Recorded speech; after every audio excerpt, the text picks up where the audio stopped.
Episode 19। मालूम हो कि दिल्ली शहर में चांदनी चौक के इलाके में रात भर से कर्फ्यू लगा है और दिन में 10 बजे आधे घंटे के लिए खुलेगा। उस वक्त दिन के 9:30 हो रहे थे। जबरू ने सोचा कि वो इतनी देर में तीफे डेरे पर नहीं पहुंच सकता। तीफे के डेरे पर पहुंचकर ही वो लिली या पामिला से राब्ता कर सकता था। वरयाम सिंह ने कहा, देखा, मैं ना कहता था कि तुम्हारे साथ मेरा जाना जरूरी है। दिल्ली के हालात भी जलंधर जैसे हैं। हम यहाँ किसी जगह बैठकर चाय पानी करेंगे, इतनी देर में कर्फ्यू खुल जाएगा। फिर मैं तुम्हें लंगोटिए मंगल सिंह सेवादार के पास ले चलूंगा। तुम उस पर इसी तरह विश्वास कर सकते हो जिस तरह मुझ पर किया है। जबरू किसी दूसरे सिख पर भरोसा नहीं करना चाहता था। उसने वरयाम सिंह से जब अपने दिल के शकूक का इजहार किया तो ये नेक दिल सीधा साधा सिख मुस्कुराने लगा। जबरू के कंधे पर हाथ रखा और नरमी से बोला, तुम बेशक मुझ पर शक कर लो, पर मंगल पर कभी शक ना करना। वो तो गुरुओं का चेला है, उसे देखोगे तो खुद ही विश्वास आ जाएगा। मंगल सिंह का मन तो सारे इंसानों के प्रेम से भरा पड़ा है। पर सरदार जी, मैं तो थोड़ी देर के लिए मंगल सिंह के पास ठहरूंगा, फिर अपने मिलने वाले मुसलमान के पास चला जाऊंगा। इतनी देर के लिए मंगल सिंह को बताने की क्या जरूरत है कि मैं सिख नहीं हूं। आहो, कहते तो तुम भी ठीक ही हो, मगर कर्फ्यू तो आधे घंटे के लिए खुलेगा। अगर तुम इतनी देर में अपने मुसलमान दोस्त के पास जा सकते हो तो वहीं चले जाओ, मैं खुद तुम्हें वहां छोड़ाऊंगा। जबरू ने सोचा कि यह भी ठीक है। किसी गुरुद्वारे में जाने के बजाय यही बेहतर है कि वो तीफे के डेरे की तरफ चला जाए। वो आधे घंटे में वहां पहुंच जाएगा, टैक्सी या तांगा पकड़ लेगा। ठीक है सरदार जी, मैं कर्फ्यू खुलते अपने मुसलमान दोस्त के यहाँ चला जाऊंगा। वो प्लेटफॉर्म पर से गुजरकर तीसरे दर्जे के मुसाफिर खाने में आ गए। यहाँ सिर्फ एक चाय की दुकान खोली थी।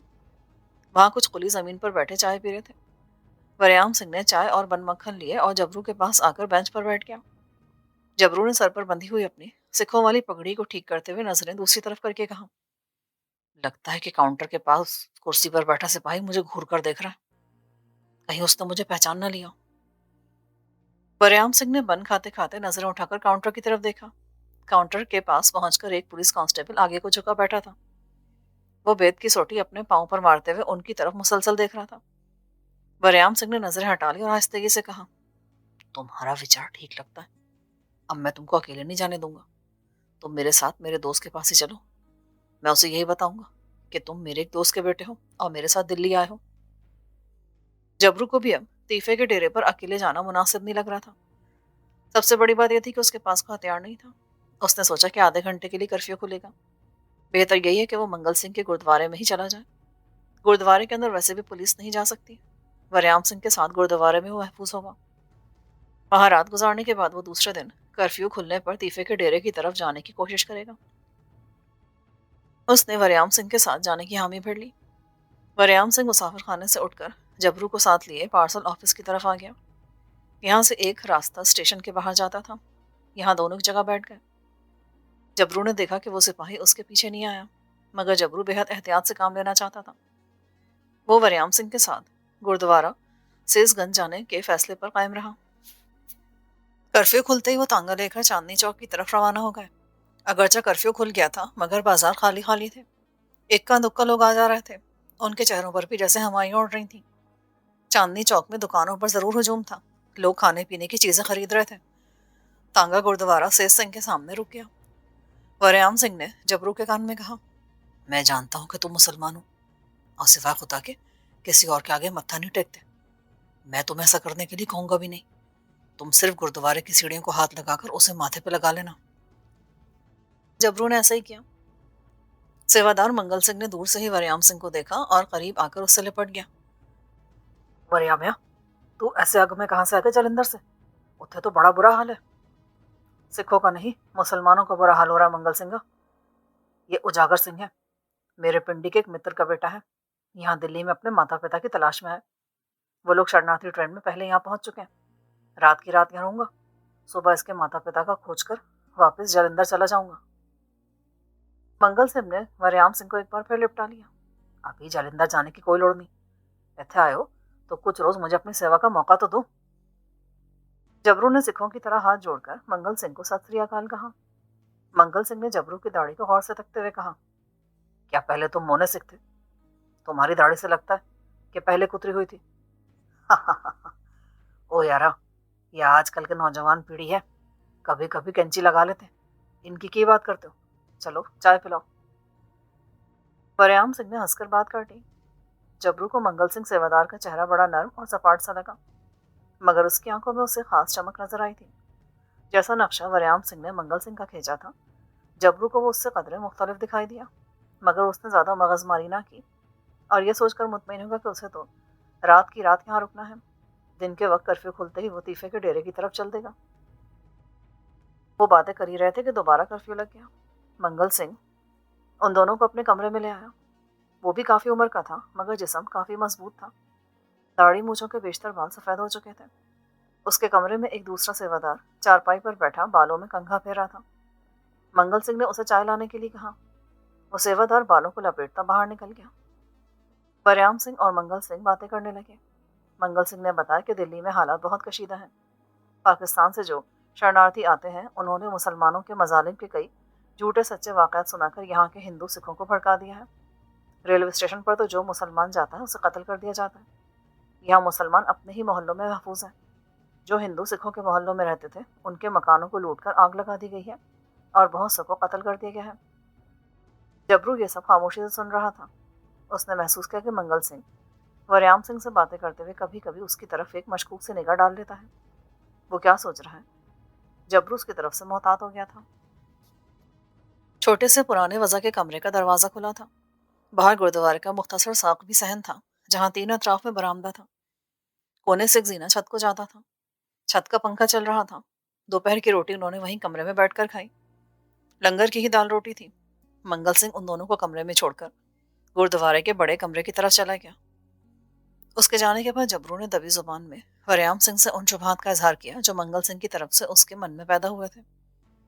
वरयाम सिंह ने उसके कंधे पर हाथ रख के कहा, ओ पुत्र, वो तुझको वहम हो गया है। मंगल सिंह तो बेचारा खरगोश की तरह भोला भाला है, वो तुझ पे कभी शक नहीं करेगा। तब जबरू को यकीन हो गया कि सरदार वरयाम सिंह भी बिल्कुल सीधा साधा और भोला भाला सिख है और वो लोगों के चेहरे नहीं पहचान सकता। जबरू ने उसी वक्त अपने बचाव के तरीकों पर गौर फिक्र शुरू कर दिया। शाम के वक्त वो टहलता हुआ गुरुद्वारे की अकबी छत पर आ गया। छत की दूसरी तरफ एक तंग गली थी। आगे मकानों की छतें थीं। उससे कुछ फासले पर आगे एक मंदिर का मखरूती मीनार उभरा हुआ था। जबरू बहुत कुछ सोच रहा था। कर्फ्यू की वजह से नीचे तंग गली में सन्नाटा छाया हुआ था। रात को भी उन्होंने लंगर का खाना खाया। मंगल सिंह ने कमरे में ही जमीन पर उनके बिस्तर लगा दिए। शाम के बाद शहर की तरफ से कभी कभी फायर की आवाज सुनाई देने लगी। वरयाम सिंह और जबरू कमरे में ही लेट गए। सारी रात के तकलीफ से सफर से थके हुए थे। उन्हें जल्दी नींद आ गई, मगर जबरू चूंकि गैर शऊरी तौर पर वहां अपने आप को महफूज नहीं समझ रहा था, इसलिए वो थोड़ी देर नींद लेने के बाद ही जाग गया। कमरे में अंधेरा था। बाहर सहन के बरामदे में एक तरफ बत्ती जल रही थी। वरयाम सिंह हल्के हल्के खराटे ले रहा था। रात के 10 साढ़े 10 का वक्त होगा।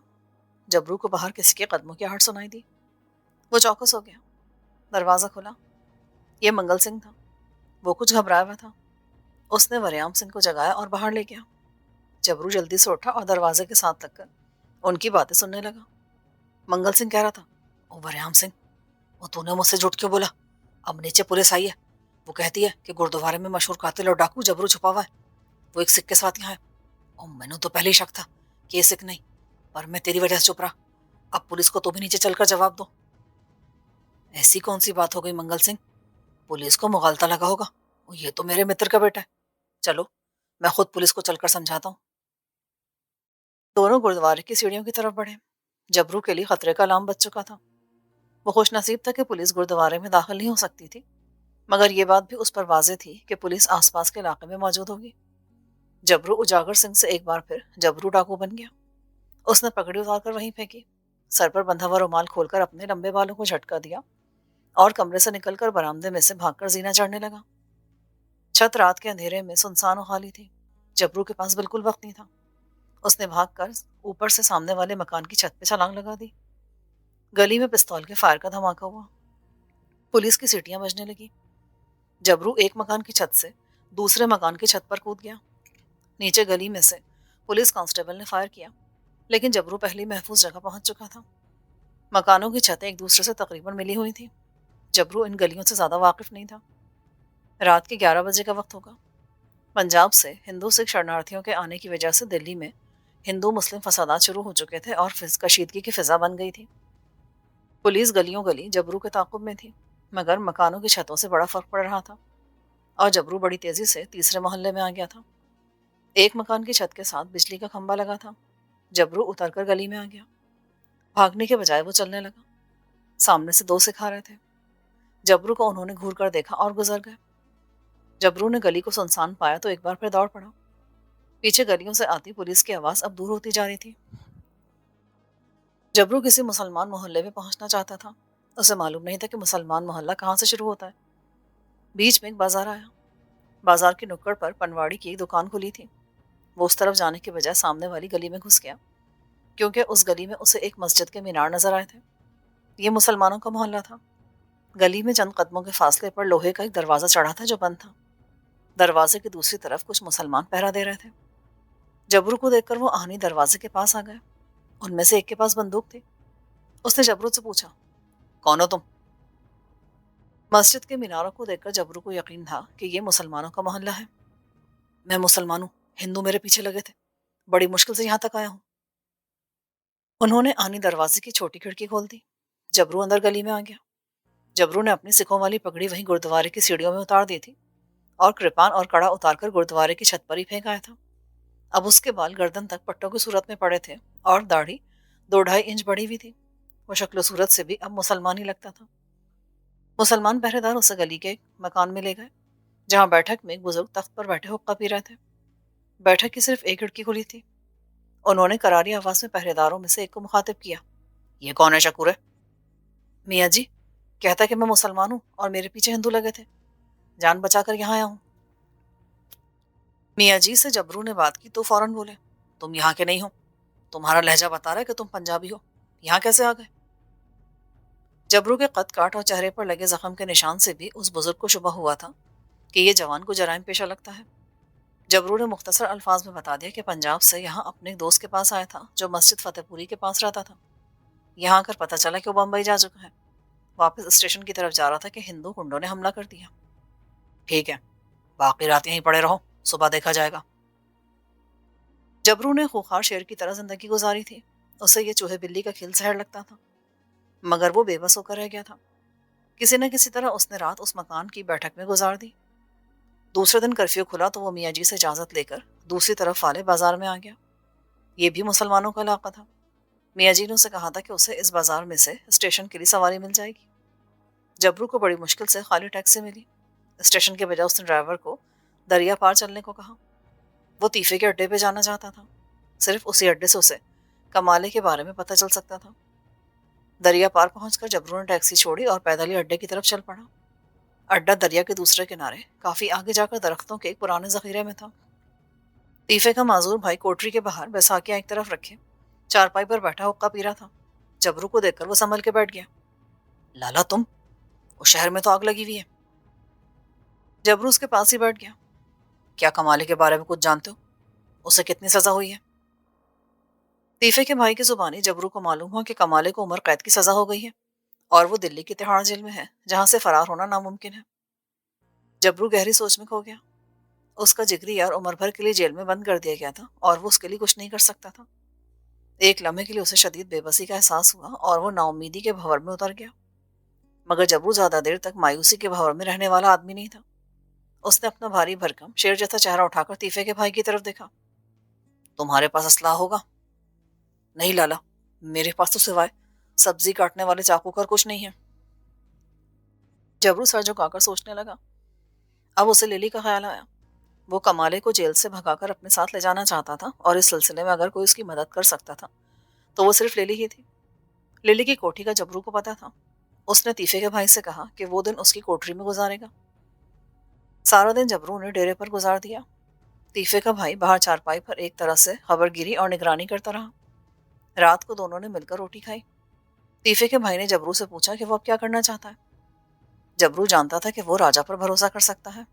उसने उसे बता दिया कि कमाले को जेल से निकालकर अपने साथ ले जाना चाहता है। लाला, तिहाड़ जेल बड़ी सख्त जेल है, वहां से कमाले को निकालना मुश्किल है। कहीं तुम खुद किसी मुसीबत में ना फंस जाना। पहली बात तो यह कि कमाला मेरा जिगरी यार है। उसने कई बार मेरी खातिर खुद को मौत के मुंह में डाला है। क्या मैं उसके लिए इतना भी नहीं कर सकता? मैं ये कैसे गवारा कर सकता हूँ کہ وہ ساری عمر جیل میں سڑا رہے؟ اگر کمالے کو بچاتے ہوئے میری جان چلی جاتی ہے تو چلی جائے، کم از کم یہ ملال تو نہیں رہے گا کہ میں اس کی مدد نہیں کر سکا۔ دوسری بات ہے کہ شہر میں فسادات شروع ہو چکے ہیں، پولیس کی ساری توجہ ان کی طرف ہے۔ اس وقت مجھے موقع مل سکتا ہے، میں آج رات لیلی کے پاس جا رہا ہوں، مجھے امید ہے کہ وہ اس سلسلے میں میری مدد کرے گی، مگر تمہارے پاس تو اسلحہ بھی نہیں ہے، اس کا بھی بندوبست ہو جائے گا۔ رات کے 12 بجے کے بعد جب چاروں طرف اندھیرا اور گہری خاموشی چھا گئی تو جبرو ڈیرے سے نکلا اور پیدل ہی دریا کی طرف سے ہو کر اس علاقے کی طرف روانہ ہو گیا جہاں لیلی اپنے مرحوم والد کی دی ہوئی چھوٹی سی پرانی کوٹھی میں رہتی تھی۔ کوئی 1 گھنٹے بعد وہ لیلی کی کوٹھی کے عقبی والی کچی سڑک پر آ گیا۔ یہاں نیم کے گھنے درخت ایک قطار میں دور تک چلے گئے تھے۔ ایک درخت کے پیچھے جبرو بیٹھ گیا، اس کی نظریں کوٹھی پر لگی تھیں۔ کوٹھی پر خاموشی اور اندھیرا چھایا ہوا تھا، صرف سامنے والے برآمدے میں کمزور روشنی والا بلب جل رہا تھا۔ عقب میں جو ویران سا باغیچہ تھا وہاں تاریکی تھی۔ جبرو نے پسینہ پوچھا، چیتے جیسی چوکس نظروں سے ماحول کا جائزہ لیا اور چھوٹی سی بوسیدہ دیوار کو پھاند کر کوٹھی کے عقبی باغ میں آ گیا۔ سامنے برآمدے میں اندھیرا تھا، وہ پھونک پھونک کر قدم اٹھا رہا تھا۔ اسے معلوم تھا کہ لیلی کا خانسامہ رات کو کچن میں سوتا ہے، لیکن کچن کی بتی بجھی ہوئی تھی۔ وہ سامنے والے برآمدے میں آ گیا، یہاں ہلکی ہلکی روشنی تھی۔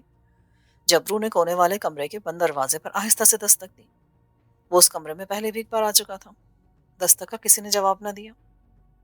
اس نے دوسری بار آہستہ سے دستک دی، کوئی جواب نہ آیا۔ جبرو کو خیال آیا کہیں ایسا تو نہیں کہ لیلی شہر سے باہر ہو۔ وہ برآمدے سے نکل کر کونے میں آ گیا، یہاں ایک چھوٹی سلاخوں والی کھڑکی پر آہستہ سے ٹھک ٹھک کی۔ 2-3 بار کے بعد کسی نے اندر سے بتی روشن کر دی۔ کھڑکی کی درزوں میں سے جبرو کو روشنی دکھائی دی تو وہ جلدی سے ایک طرف کو ہٹ گیا۔ پھر کھڑکی کھلی اور جبرو کو لیلی کا چہرہ دکھائی دیا، اس کے بال ماتھے پر آئے تھے۔ وہ کھڑکی سے ہٹ کر کھڑی تھی۔ کون ہے؟ جبرو سامنے آ گیا۔ لیلی کے چہرے پر ایک شرمیلی سی مسکراہٹ آ گئی۔ دوسری طرف سے آ جاؤ، میں دروازہ کھول دیتی ہوں۔ جبرو دوسری طرف چلا آیا۔ لیلی نے ایک پٹ کھول رکھا تھا۔ جبرو کمرے میں آ گیا تو اس نے دروازہ بند کر کے چٹخنی چڑھا دی۔ کمرے میں پنکھا چل رہا تھا، آرام دہ بستر پر ریشمی چادر ایک طرف سمٹی ہوئی تھی۔ کمرے کی فضا میں ہلکی ہلکی خوشبو رچی ہوئی تھی۔ جبرو پلنگ کے ساتھ رکھی پرانی طرز کے آرام کرسی پر بیٹھ گیا۔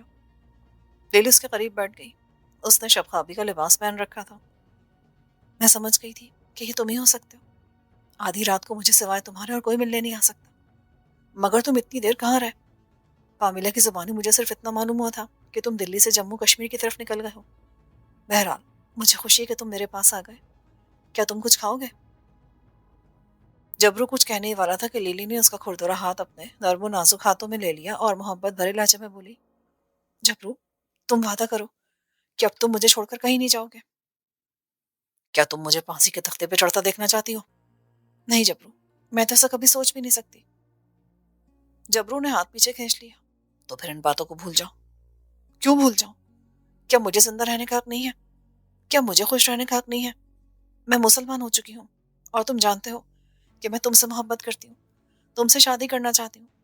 ہم شادی کر کے یہاں سے دور، بہت دور، کسی دوسرے ملک چلے جائیں گے جہاں ہم نئے سرے سے اپنی زندگی شروع کریں گے۔ میں قاتل اور ڈاکو کی اولاد تمہارے حوالے نہیں کرنا چاہتا۔ ہماری زندگی تو جنگل میں زخمی شیر کی زندگی ہے جس کا خون بہہ رہا ہے اور شکاری اس کے خون کے ساتھ ساتھ اس کا پیچھا کر رہا ہے۔ کسی بھی لمحے جنگل کے کسی بھی حصے میں شکاری کا آمنا سامنا ہو سکتا ہے اور پھر شکاری اور شیر دونوں کی موت واقع ہو سکتی ہے۔ لیلی کی آنکھوں میں آنسو آ گئے۔ اب جبرو نے خود لیلی کا ہاتھ تھام لیا۔ لیلی، میں اس وقت ایک بہت ضروری کام سے تمہارے پاس آیا ہوں۔ تم جانتی ہو کہ میرے جگری دوست کمالے کو عمر قید کی سزا ہو چکی ہے۔ لیلی کے چہرے پر آئے ہوئے خوشی کے تاثرات یکدم معدوم ہو گئے۔ میں کمالے کو چاہے کیسے بھی ہو جیل سے نکالنا چاہتا ہوں، چاہے اس کے لیے مجھے اپنی ہی جان قربان کیوں نہ کرنی پڑے۔ میں جانتا ہوں کہ تم اس سلسلے میں میری مدد کر سکتی ہو۔ اگر تم کمالے کو جیل سے فرار کروانے میں میری مدد کرو تو میں وعدہ کرتا ہوں کہ تم سے شادی کر لوں گا اور پھر تم جہاں کہو گی میں تمہارے ساتھ چل کر ایک نئی زندگی شروع کر دوں گا۔ لیلی کے چہرے پر روشنی آ گئی۔ وہ پورا اعتماد لہجے میں بولی، جبرو میں جانتی ہوں یہ کتنا مشکل کام ہے، مگر جب تم ہمیشہ کے لیے میرے بن جاؤ گے تو بڑی سے بڑی چٹان بھی ہمارے راستے میں رکاوٹ نہیں بن سکتی۔ پھر لیلی نے اسے بتایا کہ اینگلو انڈین پولیس انسپیکٹر اور انگریز ایس پی بدل ہو کر اپنے وطن واپس چلے گئے ہیں البتہ جیل کا سپرنٹینڈنٹ اب بھی ایک اینگلو انڈین ہے، اس کا نام ڈیوس ہے، وہ مجھ سے شادی کرنے کا خواہش مند بھی ہے، میں اس سے فائدہ اٹھا سکتی ہوں۔ مگر عمر قید والوں کو کسی حالت میں بھی جیل سے باہر نہیں لایا جاتا۔ یہ ساری باتیں تو مجھ پہ چھوڑ دو، لیکن وقت ہمیں دھوکہ نہ دے جائے، میں خود مفرور ہوں، زیادہ دیر تک کہیں چھپ نہیں سکوں گا۔ انڈیا آزاد ہو چکا ہے، جیل کے قاعدے قانون بھی اب زیادہ سخت ہو گئے ہوں گے۔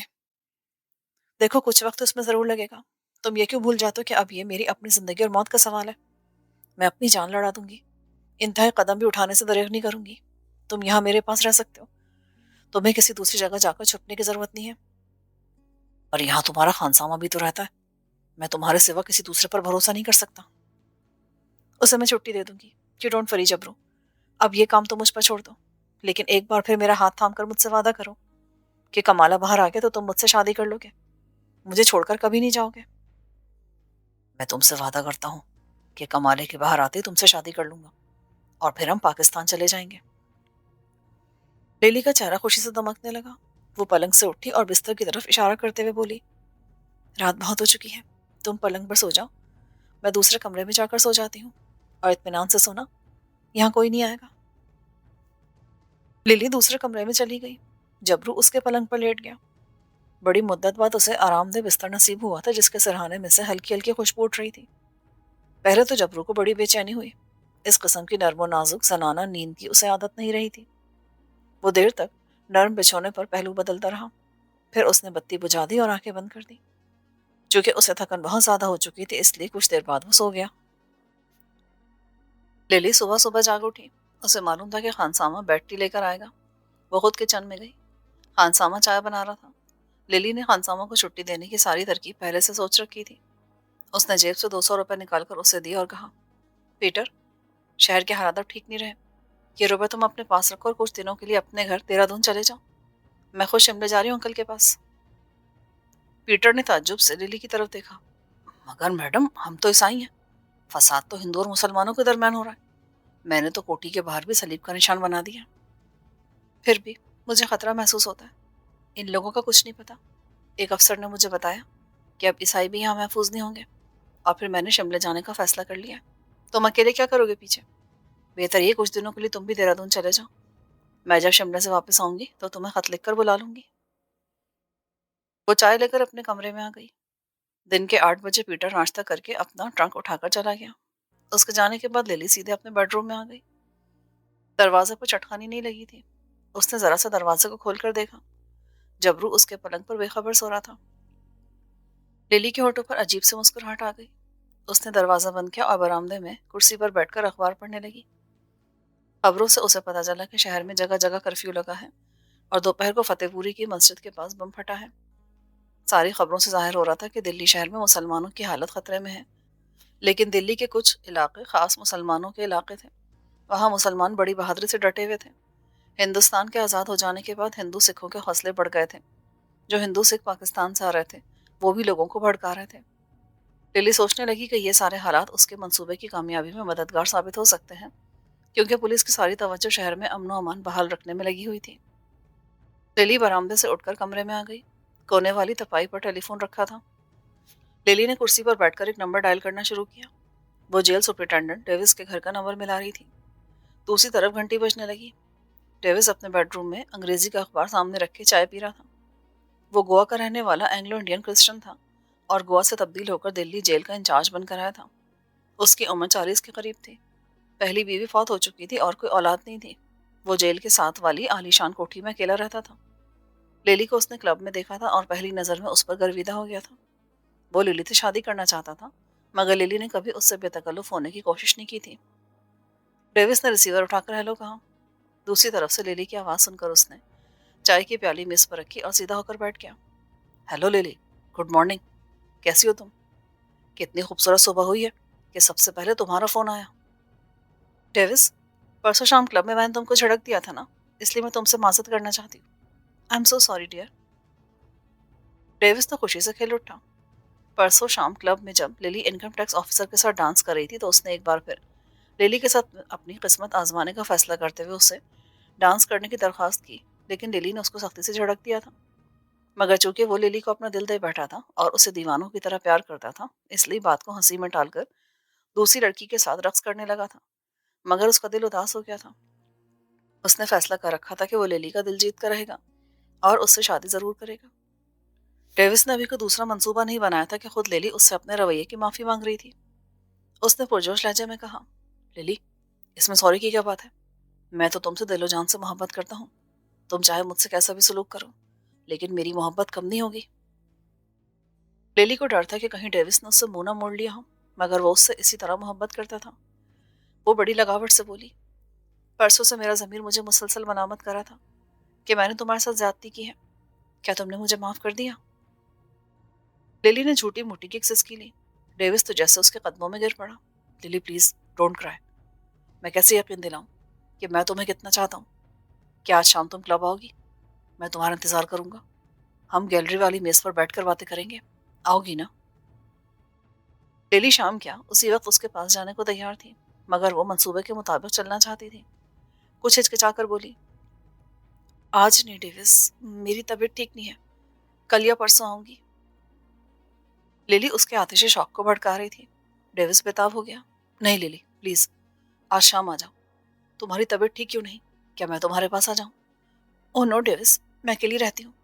तो बाय तो लोग बातें बनाएंगे। अच्छा ठीक है, मैं आज शाम क्लब आ जाऊंगी। लिली ने फोन बंद किया और उठकर कमरे की तरफ गई। जबरू अभी तक सो रहा था। लिली ने अपना तौलिया और दूसरी जरूरी चीजें उठाई और ड्राइंग रूम वाले बाथरूम में घुस गई। जब वो नहाकर बाहर निकली तो जबरू जाग गया था। वो बाथरूम में मुंह हाथ धो रहा था। लिली बेडरूम वाले ड्रेसिंग रूम में बैठकर बाल खुश करने लगी। जबरू बाथरूम से निकला तो लिली ने पूछा, रात आराम से सोए थे ना? जबरू ने कोई जवाब ना दिया और अधखुले दरवाजे से बाहर देखने लगा। बहुत दिन चढ़ा है। मैं नाश्ता लाती हूँ। मैंने खानसामा को दूसरे शहर भेज दिया, तुम यहीं बैठे रहो। जबरू सोफे पर बैठकर सोचने लगा कि ये लड़की इसकी कोई मदद भी कर सकेगी या नहीं। इतने में लिली नाश्ता ले आई। उसने जबरू को बताया कि आज क्लब में सुपरिटेंडेंट जिल से मिलने वाली है। फिर उसने फोन पर जो बात हुई थी वो जबरू को बता दी और कहा, तुम किसी गलतफहमी में ना पड़ जाना। दुनिया में अगर मैंने किसी से मोहब्बत की है तो वो सिर्फ तुम हो। तुम्हारे सिवा मेरी लाइफ में कोई नहीं आया और ना आएगा।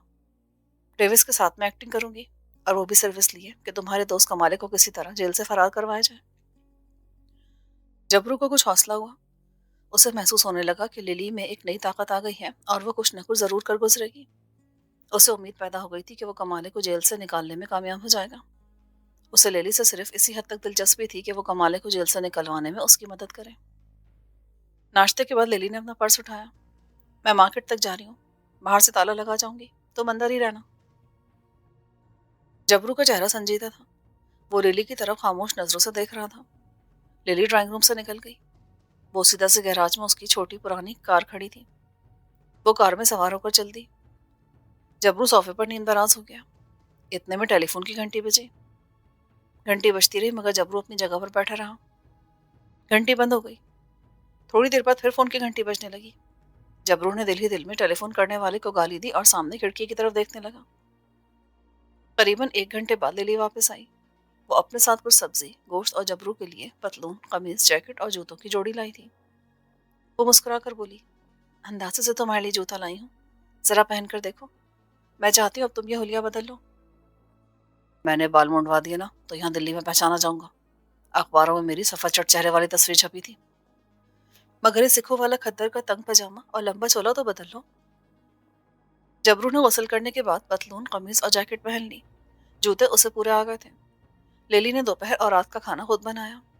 लंच दोनों ने मिलकर किया और कमाले के फरार के बारे में बातें करते रहे। जबरू को कभी तो यकीन हो जाता और कभी वो शक में पड़ जाता कि शायद ही लिली कमाले को जेल से बाहर निकालने में कामयाब हो सके। जब उसने लिली से अपने शुबे का इजहार किया तो वो बालों को पीछे छटक कर बोली, जबरू, तुम परेशान क्यों होते हो? ये बात तो मुझ पर छोड़ दो। कम से कम 2-4 दिन की मोहलत तो दो, फिर जो तुम कहोगे वही करूंगी। मुझे तुम्हारी नीयत पर शक नहीं है। अगर कुछ शक है तो सिर्फ ये कि तुम्हारा वो एंग्लो इंडियन दोस्त डेविस इस बारे में तुमसे ताउन नहीं करेगा। क्या तुम पागल हो गए हो? तुम्हारा क्या ख्याल है कि मैं उससे कहूं कि कमाले को जेल से भगा दे? भला मैं ऐसी बेवकूफ़ी कर सकती हूँ क्या? अभी तुम इतनी भी अक्लमंद नहीं हो जितनी बनती हो। तुम आखिर औरत हो, और औरत बेवकूफ़ होती है, कमज़ोर होती है। जबरू ने तुरशी से कहा। लिली को जबरू का गुस्से वाला लहजा बड़ा अच्छा लगता था। उसे खुशामदीद और तारीफें करने वाले लोग पसंद नहीं थे। तुम्हारी इन्हीं बातों ने मेरा दिल मोह लिया है।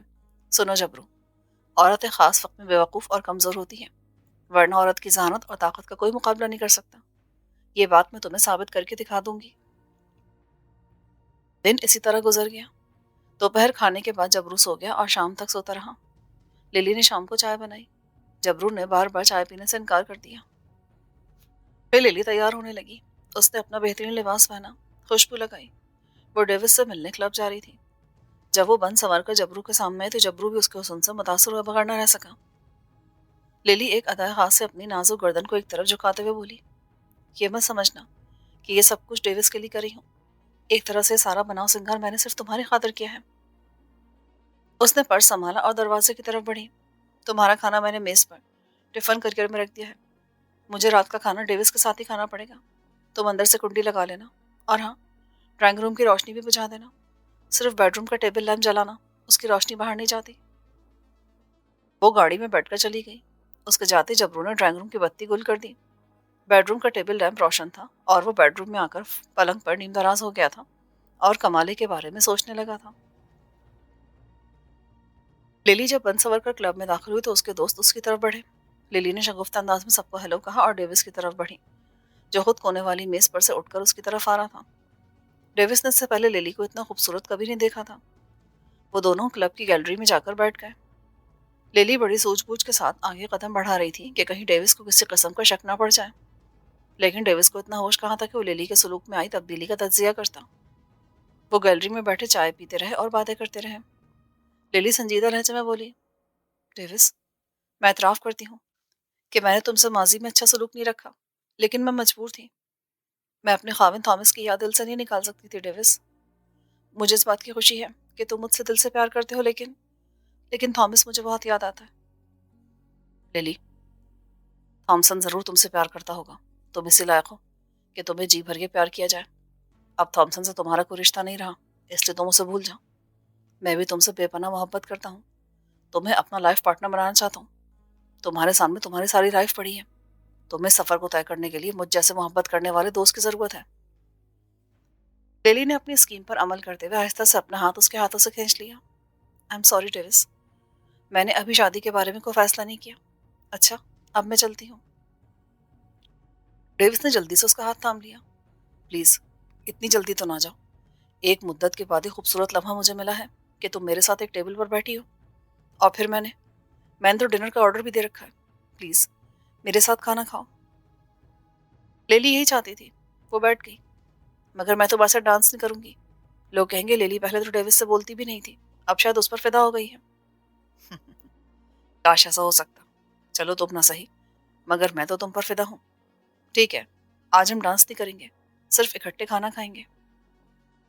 चाय के बाद वो गैलरी में बैठे देर तक बातें करते रहे। लिली बड़ी दूर अंदेशी के साथ एक एक कदम आगे बढ़ा रही थी। उसने अभी तक डेविस से ये नहीं कहा था कि मैं तुमसे प्यार करती हूँ। उन्होंने डाइनिंग रूम में जाकर खाना खाया। क्लब के दूसरे साथी उन्हें इकट्ठा देखकर आपस में जैमगोइयां कर रहे थे। कुछ खुश भी थे कि डेविस और लिली की जोड़ी मिल गई है। उस रात लिली ने डेविस से कोई ऐसी बात ना की जिसकी खातिर उसने अपने ताल्लुकात को फिर से इस्तेवार किया था। वो रात 11 बजे घर वापस आई। कोठी पर अंधेरा छाया हुआ था। लिली ने ताला खोलकर ड्राइंग रूम की बत्ती जलाई। रोशनी की तो उसने जबरू को देखा जो खिड़की के साथ लगा खड़ा था।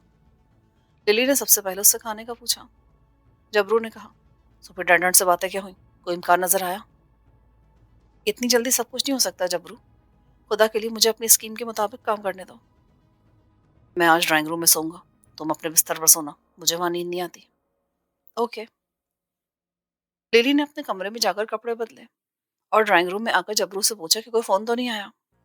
2-3 बार घंटी बजी थी, मगर मैंने फोन को हाथ भी नहीं लगाया। अच्छा किया। अब तुम भी सो जाओ, मगर मैं तुम्हें सोफे पर नहीं सोने दूंगी। साथ वाले कमरे में भी चारपाई बिछी है और बिस्तर लगा है। रात में वहीं सोई थी, अगर तुम चाहो तो वहां सो जाओ। लिली ने पीछे से आकर जबरू के शानों पे हाथ रखे और जरा झुक कर बोली, क्या तुम मुझसे नाराज हो जबरू? जबरू ने अपने शानों को आहिस्ता से झटका देकर लिली को परे किया। तुम पागल हो, मैं तुमसे क्यों नाराज होने लगा? बार बार मुझे ये ना कहा करो, मुझे बुरा लगता है। लिली जबरू के मिजाज से काफी हद तक वाकिफ हो चुकी थी। वो खामोशी से अपने बेडरूम में चली गई لیکن دروازے کو بند کر کے اندر سے کنڈی لا گئی۔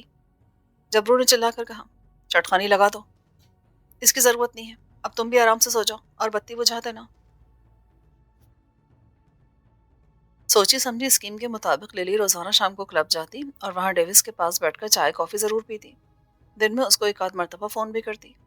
ڈیوس نے ایک روز اسے شاپنگ بھی کرائی۔ ایک ہفتہ گزر گیا۔ جبرو کوٹھی میں پڑے پڑے تنگ آ گیا۔ اس نے ایک دن للی کو کہہ دیا کہ اتنے دن گزرنے پر بھی تم نے کچھ نہیں کیا، میں تنگ آ گئی یہاں بیٹھے بیٹھے۔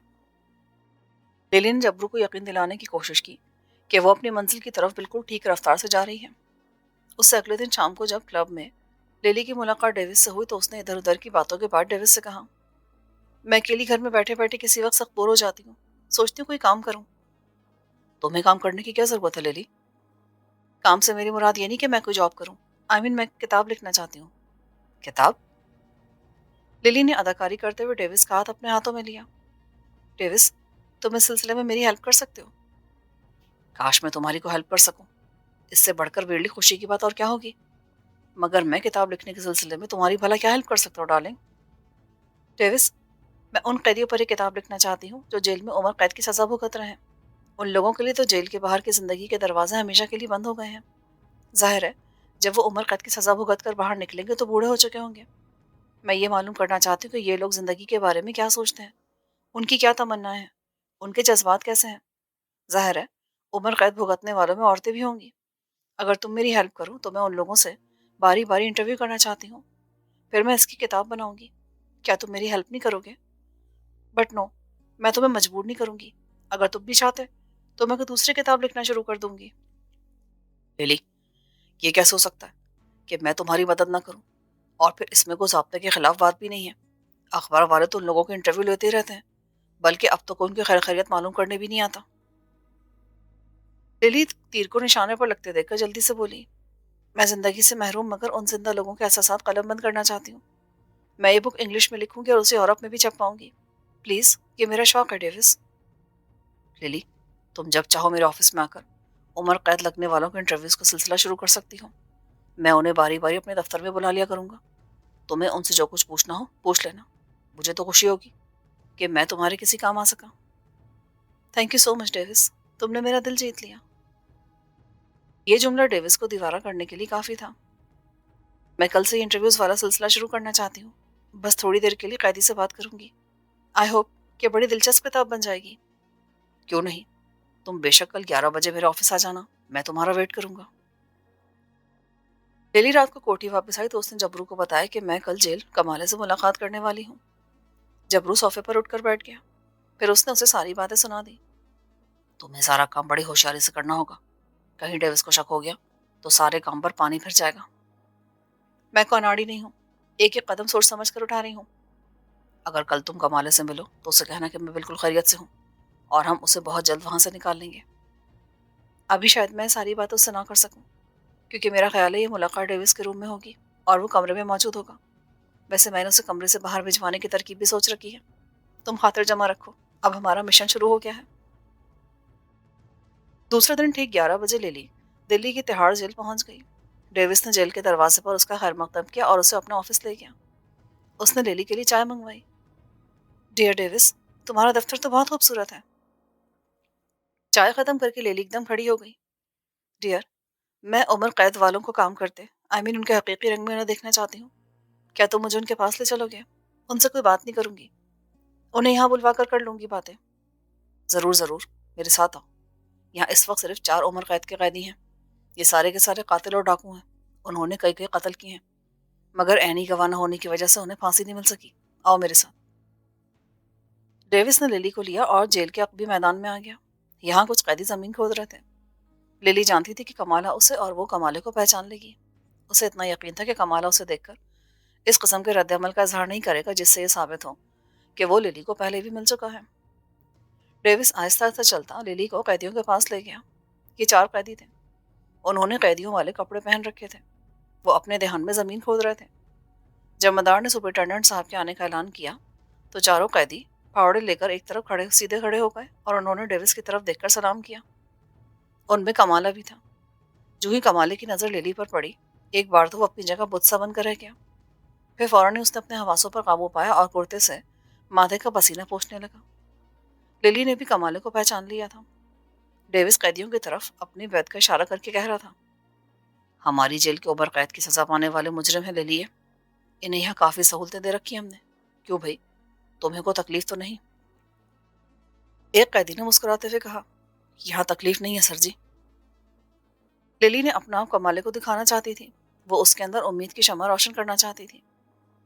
उसने डेविस का बाजू थामते हुए कहा, ओके डियर, अब वापस दफ्तर चलते हैं। दफ्तर आकर वो बैठ गए। डेविस ने चाय और सैंडविचेस मंगवा लिए। डेविस, अगर मैं तुमसे इजाजत लूं तो तुम बुरा तो नहीं मानोगे? मैं क्यों बुरा मानूंगा? तुम मुझसे जो चाहो तलब कर सकती हो। मैं उन कैदियों से तन्हाई में इंटरव्यू करना चाहती हूँ। उसकी एक वजह है। मैं समझती हूँ कि तुम्हारे सामने ये कैदी मुझसे खुलकर बात नहीं करेंगे। वो अपने हकीकी जज्बात छुपाएंगे और मैं उनके हकीकी जज्बात कलम बंद करना चाहती हूँ। क्या तुम मुझे इसकी इजाजत दोगे? वैसे तुम्हारा ख्याल बिल्कुल सही है। मेरे सामने ये कैदी तुम्हें अपने दिल का हाल हरगिज नहीं बताएंगे।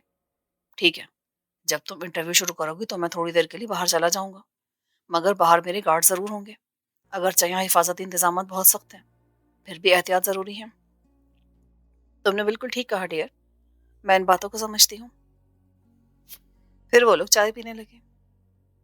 लिली अब ये नहीं कह सकती थी कि पहले कमाले को बुलाया जाए। चनाचा सबसे पहले गुड़गांव का कैदी लाया गया। डेविस ने कैदी से कहा, मैडम तुमसे जो कुछ पूछे ठीक ठीक बताना। किताब छपेगी तुम्हारी, सुनो। हो सकता है तुम्हारी कुछ सजा भी माफ हो जाए। कैदी हाथ बांधे खड़ा था। वो बार बार सर झुका रहा था। लिली को उसका ये अंदाज बड़ा बुरा लगा। उसे लगा कि ये को बुज़दिल आदमी है जिससे गलती से को कत्ल हो गया है या उस पर कत्ल का इल्जाम लगाया गया है। वो लिली की कुर्सी के पास फर्श पर बैठ गया। डेविस बाहर चला गया। लिली को उस कैदी से क्या दिलचस्पी हो सकती थी? बस यूं ही बात जारी रखने के लिए उससे वो इधर उधर की बातें पूछती रही और नोट करती रही।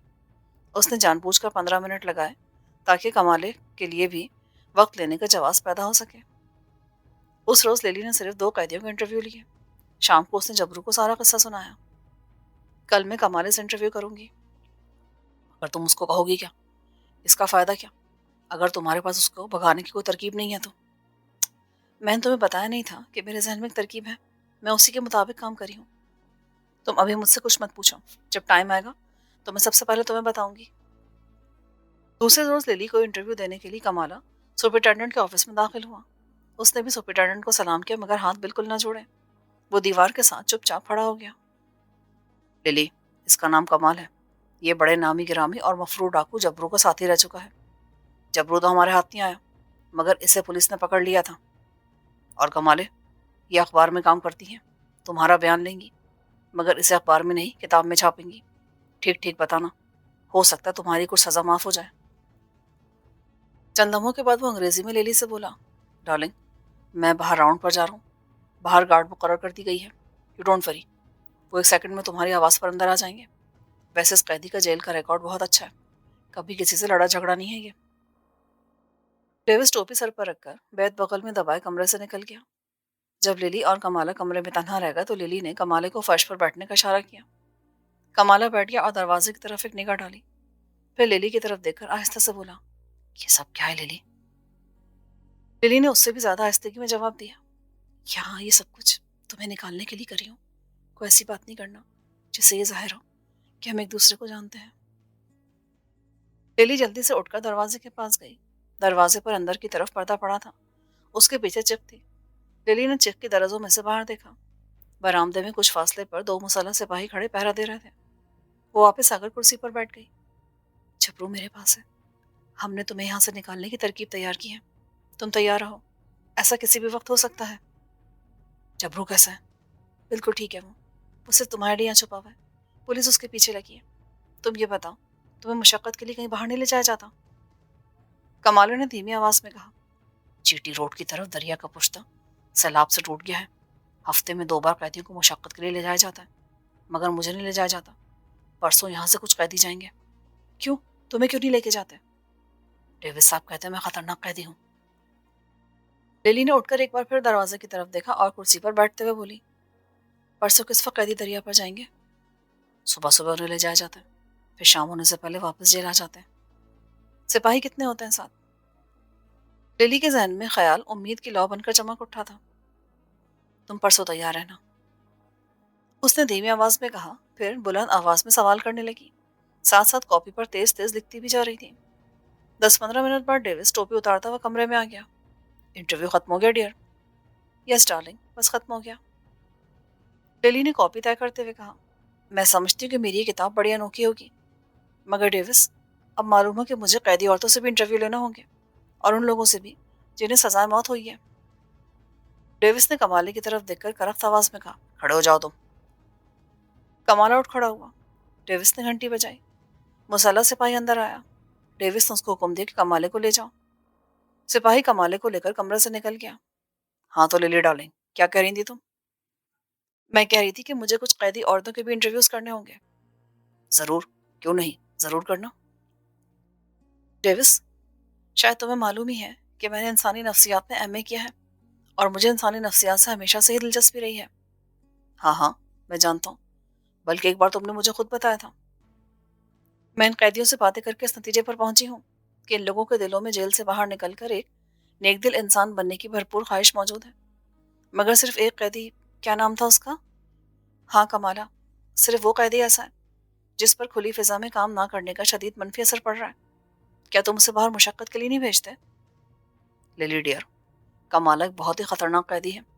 मैं उसको सिर्फ तुम्हारी वजह से दफ्तर ले आया, वरना उसका हर वक्त खतरे में रहता है, अगरचे वो यहाँ बड़ा शरीफ बना हुआ है। बट डेविस, मेरी खातिर उसे दूसरे कैदियों के साथ दरिया पर मुशक्कत के लिए जरूर भेज दो, वरना उसकी शख्सियत कभी नहीं सुधर सकेगी। मैंने तो उससे वादा भी कर लिया है।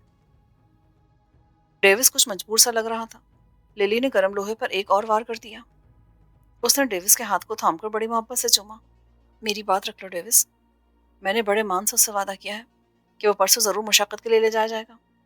कमाला जाने के लिए बिल्कुल भी जिद नहीं करा था। वो तो सिर्फ यही कह रहा था कि बाहर जाकर मुशक्कत करने से उसके दिल में बड़ी खुद एतमादी पैदा होती है, और वो अपने आप को एक जिम्मेदार शरीफ शहरी समझने लगता है। बस मेरी खातिर उसे परसों दरिया पर दूसरे कैदियों के हमरा मुशक्कत पर भेज दो, उसके बाद चाहे ना भेजना। डेविस बेबस हो चुका था। अगर ये तुम्हारी ख्वाहिश है तो मैं भला कैसे इनकार कर सकता हूँ। परसों कैदियों की जो टीम दरिया के पुश्ते पर काम करने जाएगी, कमाला उसमें जरूर होगा। बस, या कोई और हुक्म भी है तो बताओ। लिली ने अपना रुखसार डेविड के कंधे के साथ लगा लिया। उसने अपनी मंजिल की तरफ आधा रास्ता तय कर लिया था। शाम को क्लब में मिलने का वादा करके लिली ने डेविस से इजाजत ली और गाड़ी में बैठकर अपनी कोठी आ गई। उसने सारी रोदा जबरू को सुनाई। हमें असलहे की जरूरत होगी लिली, वो कहाँ से आएगा? ज्यादा से ज्यादा तुम्हें एक पिस्तौल लाकर दे सकती हूँ मैं। एक पिस्तौल से क्या होगा? गाड़ी मेरे पास मौजूद है, हम उस गाड़ी को इस्तेमाल कर सकते हैं। एक बात बताओ, क्या उन सिपाही ने तुम्हें सुपरिटेंडेंट जेल के साथ देखा है, जो कैदियों के साथ दरिया पर जाएंगे? वहां मुझे तकरीबन सभी सिपाहियों ने डेविस के साथ जेल की बैरकों में आते जाते देखा है। अब ये नहीं मालूम कि कैदियों को लेकर जो सिपाही जाएंगे वो कौन होंगे। जबरू सर को नफी में हिलाने लगा। वो एक बार फिर टहलने लगा। 7 सिपाही होंगे, 7 राइफलें उनके पास होंगी, हमारे पास सिर्फ एक पिस्तौल होगा। कैदी दूसरी गाड़ी में आएंगे, उस गाड़ी के पीछे 2 सिपाही पहरा दे रहे होंगे। रास्ते में गाड़ी पर हमला करना दुरुस्त नहीं होगा। हम उस जगह घात लगाकर बैठेंगे जहां कैदियों को उतारा जाएगा। मुझे दरिया के पुश्ते पर जाकर उस जगह को देखना होगा। क्या एक पिस्तौल से तुम 7 कांस्टेबलों पर काबू पा सकोगे? लिली ने पूछा। जबरू मुस्कुराकर बोला, इसका जवाब तुम्हें मौके पर ही मिल सकेगा। तुम पिस्तौल का इंतजाम कर दो, मैं कल रात दरिया के पुश्ते पर जाकर वो जगह देखूंगा जहां कैदी काम करते हैं। मैं तुम्हारे साथ चलूंगी। ठीक है, मुझे कोई एतराज नहीं। इस दौरान तुम दरिया के पुश्ते के बारे में मजीद तफसीलात भी मालूम कर लो।